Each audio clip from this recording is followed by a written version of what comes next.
You walk into a kitchen or cafe and see a wall of machines, shiny boxes, stovetop pot, glass press, plastic cone, jar of powder, that look completely different, but each is one of only 8 basic coffee makers. All 8 answer one question nobody asks.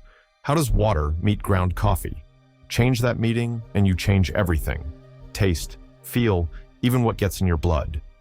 We'll go through all 8, grouped into families. By the end, you'll know what any coffee maker does.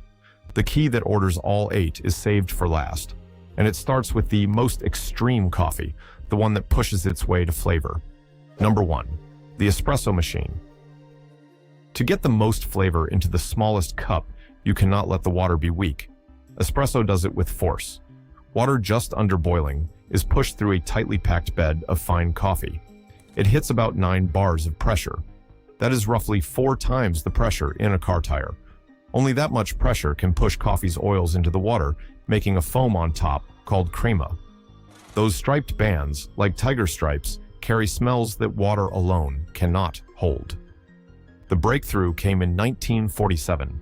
Achille Gaggia added a spring to the machine's handle, and foam appeared. Customers thought it was scum.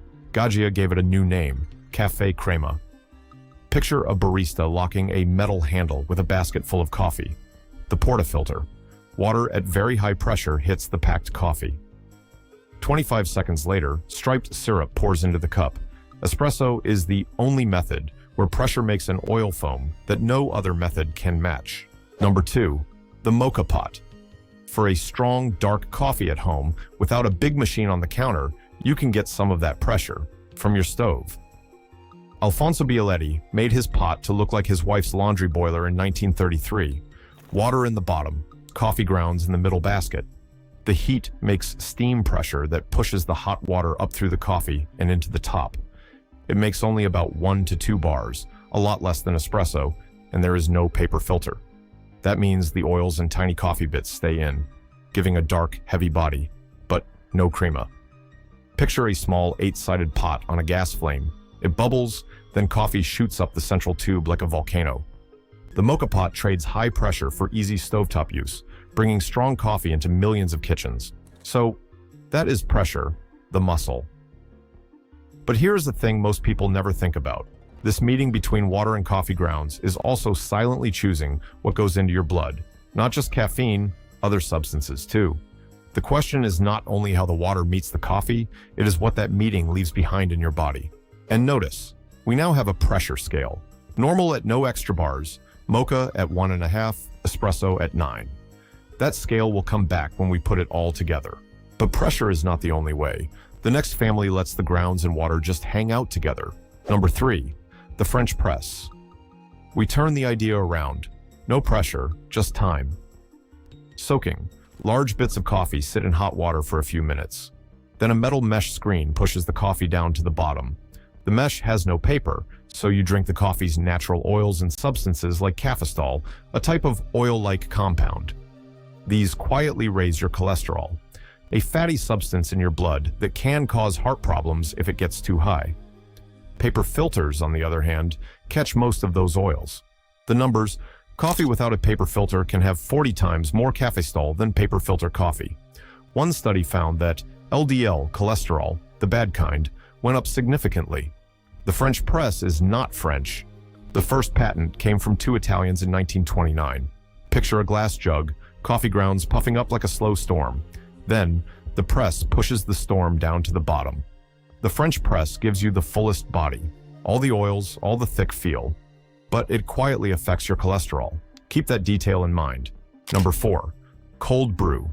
Soaking without heat. Large coffee bits sit in cold water for 12 to 24 hours, then you filter them out. Temperature controls how fast the flavor comes out. Hot water pulls out bitter parts quickly. Cold water pulls out sugars and caffeine slowly, leaving most bitterness behind. The result is sweet, smooth, and low in acid.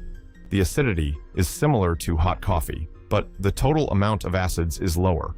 The earliest records of cold brew go back to the 1600s. Dutch traders in Japan made it on ships to avoid cooking with fire. Picture a jar of coffee grounds and cold water going into the fridge at night. By morning, the water is dark brown, and your kitchen never smelled like coffee.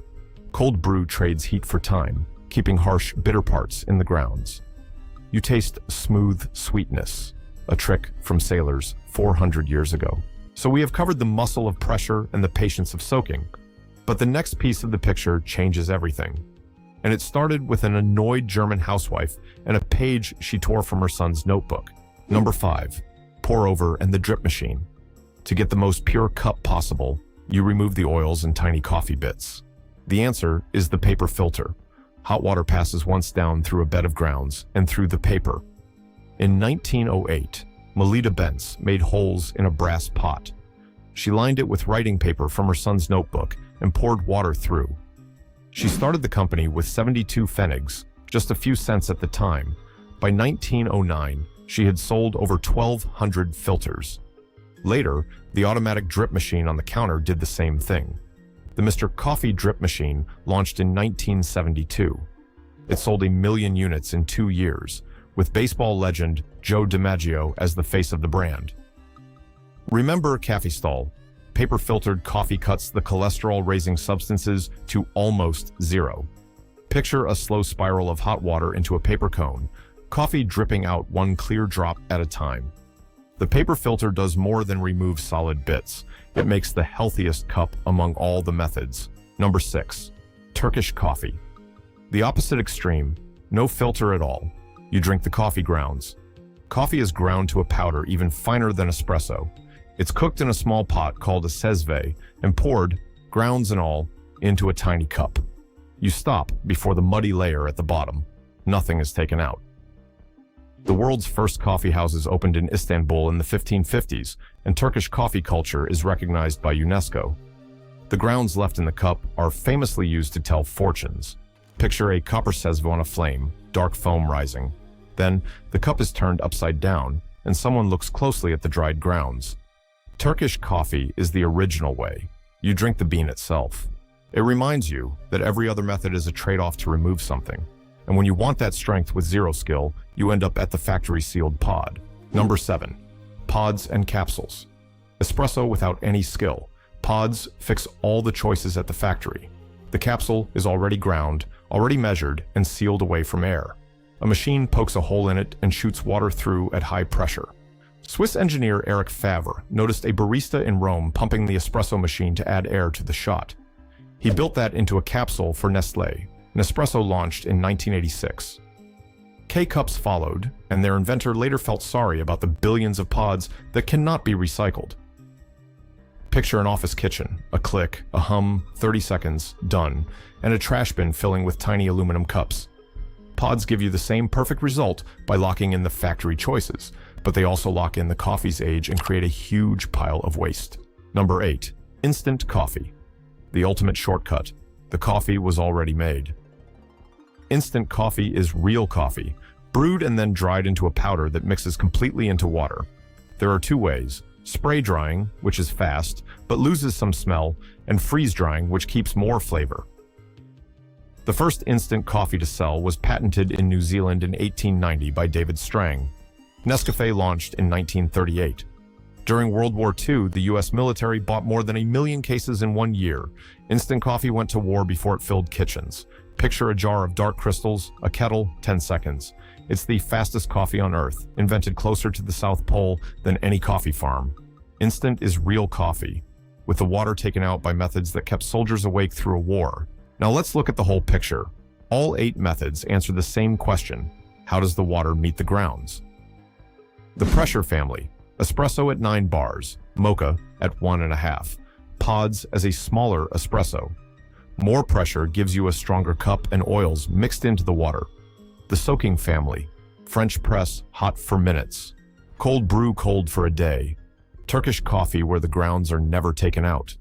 More time together gives more body. The pouring through family: pour over and drip, one pass-through paper, giving the cleanest, lightest cup.